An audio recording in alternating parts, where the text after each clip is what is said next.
Hey everyone, Georgie here with Global Matters. On my Discord, you have the option to request video topics. And in this case, I'm answering an interesting request that came in from a person that is asking whether or not he was a victim of propaganda. I think he's a little bit of a trollish kind of a guy, but I think it's an interesting topic to explore. There was a big discussion before the winter that Russian supply lines would suffer a lot.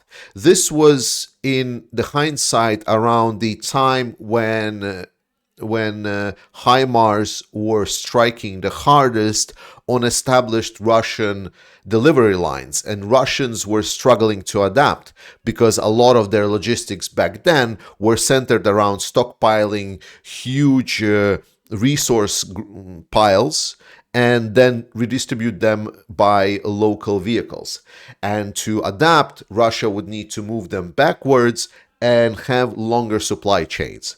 I talked about that it's going to be a serious challenge for Russians, and we might see Russians taking their time to adapt, and a lot of them will struggle. Now, a lot of the commentators and Western journalists especially have taken them as a preview for Russia, and Russians would suffer so insanely that they would freeze to death, and that Russia and Ukraine would win this war just purely on the weather alone. This narrative, firstly, it's a little bit false, because Russians, the same way as I was talking about Ukrainians, that Ukrainians will still be able to adapt to Russian missile strikes on their energy systems because they are very creative, they're very able to adapt to difficult situations. Russians are in the same kind of boat. Russians, they are not as used to a lot of the comforts in life. So many Russians know how to start a fire, they know how to warm their clothes because, for example, in their houses, the heating might not be on for some parts of the winter. So they know a thing or two about warmth isolation. And when we were discussing this, I don't know where this narrative came from that Russians would freeze, but the main point that I was making was that Russian logistics will be disrupted, that Russians doing any kind of offensive actions, because remember, that was the moment when Ukraine still haven't had significant supplies delivered to them. They just were able to finish up mopping up Kherson, and it was clear that they would potentially need additional resources to attack Russians, but it was also Russians considered to be attacking Ukrainians because that was after Russia mobilized. And we know what Russia did. Instead of sending a lot of the mobilized troops straight to the front lines, they sent just enough. They've grinded through a lot of the Russian troops. First and foremost, a lot of Russians died due to the hypothermia. We don't know the precise number, but maybe we will never know that. But what we know that is that Russia was sending to the front lines just enough troops to keep Ukrainians at bay. They were still keeping a lot of these forces in reserves on territory of Russia.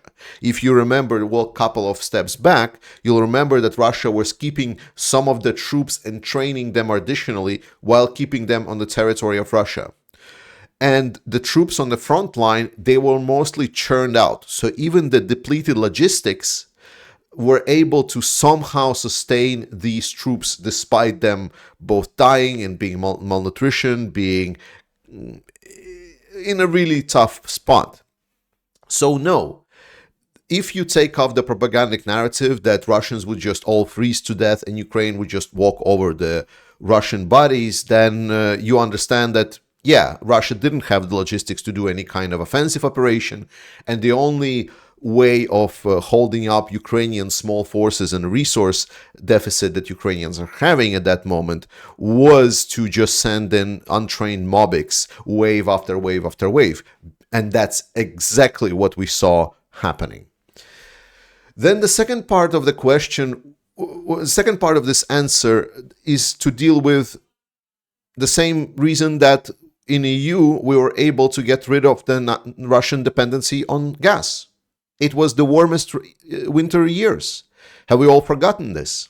Most of the winter wasn't actually freezing colds. Most of the winter was rains and the temperature fluctuating around plus minus 0, -5 to +5. Celsius, obviously. I don't know what it is in Fahrenheit. But this is the temperature where it would be cold, but if you have some kind of clothes and if you dig yourself a hole and put some kind of a candle or a fire there, you can get around it, especially if there is another person next to you and you heat each other up, which Russians did. We saw videos from a lot of these drones strikes that Ukrainians did. We saw that Russians are just bunching up in their holes, and this is how they kept warm. So the temperatures were never that severe. There were maybe a week or so later on. I believe it was in February when finally there were some frosts. But by that time, Russia has already trained up some troops. They prepared some of the winter uniforms. They had perfect time to prepare to anything. And that is something that people are completely missing out. There were never these kind of colds that would freeze whole platoons or whatnot. And then the third thing, which I really believe that this person is a little bit off, is that he's saying that at the same time we were gifting Ukraine significant number of equipment. And first, let me get to the point of gifting. We are not gifting Ukraine anything. Ukraine is not just a receiver of goods. This is not charity. We are not providing charity. This is a pure investment. This is investment in our security, in our future, in everything. I've ranted about this many, many, many times. Whatever resources are being sent to Ukraine is an investment in democracy, freedom of the whole Western Center world view. Unless a person is seeing this as a we should bow to the superpower of Russia, like for example Chomsky or something, some other realists, then whatever is being sent to Ukraine is absolutely, purely, and unequivocally an investment in ourselves. Because Ukraine is giving us something that we cannot buy otherwise. Ukraine is readying up their own people, and people of Ukraine are readying up themselves to spill their blood for defending us from Russia. I already talked about. People think it's like, yes, but NATO's so strong. Strong maybe, but we already talked about that Russia, China, and Iran are building this triangle of evil. They are building this very strong bond. So if now Russia wins Ukraine and everyone understands that West is weak in response to any kind of aggression, then China starts some aggression, Iran starts some aggression, and at some point there is a huge potential that they will come for our kids, for our future. So that is crucial, that Ukrainians are sacrificing the most. And whenever we're saying we're gifting something, we're full of shit and we don't understand the whole impact. That's on the gifting part. Now with regards to sending gear. Around that time was specifically the period of lull in weapon deliveries to Ukraine. During the winter, Ukraine was saying, we have some forces still left from Kherson offensive, because while it was bloody, we still had some groups, some units prepared, and they could technically go into the winter offensive. But instead, Ukraine has experienced a major lull in supplies. Western allies supplied Ukraine with generators. They supplied Ukraine with some anti-air systems. They supplied Ukraine with some warm clothes. That is not a huge help. I'm sorry, but that is not a huge help. That was the time to start sending infantry fighting vehicles, but they didn't start to be sent until late January, February. That was this time to start sending tanks, but they didn't start to be sent until late February, if I'm not wrong.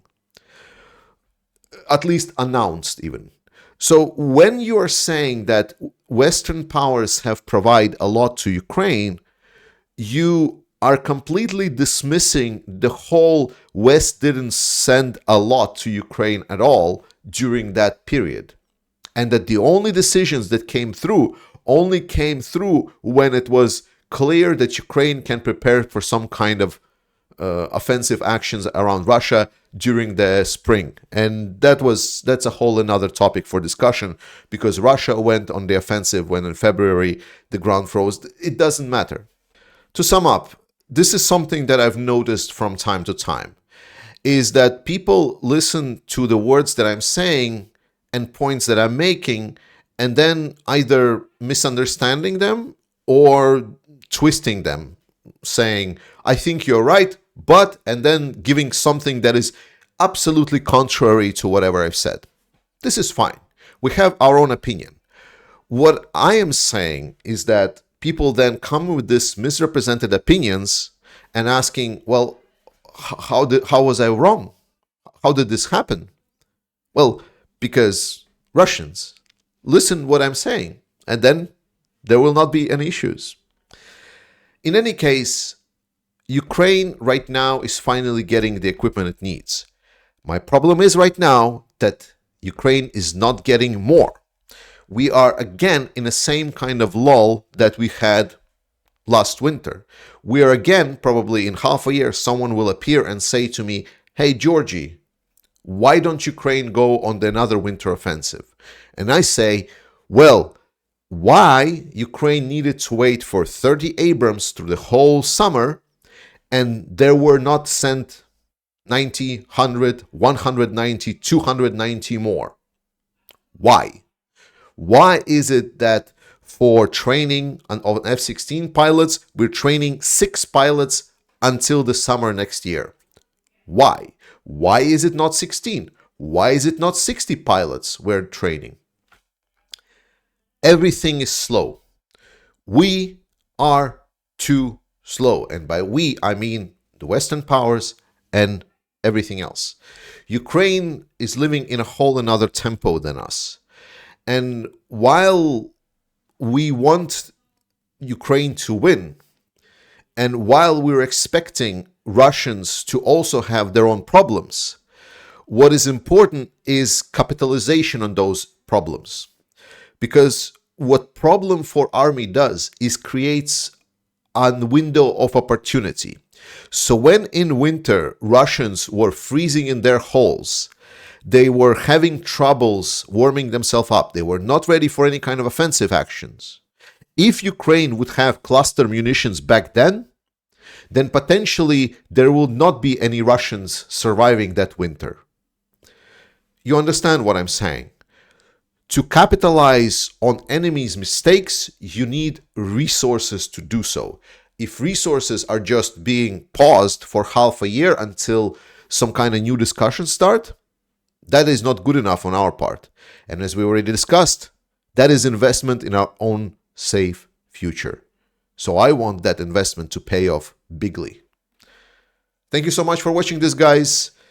Please stay tuned with Ukraine Matters channel. It's great. Slava Ukraini. I'll see you next time.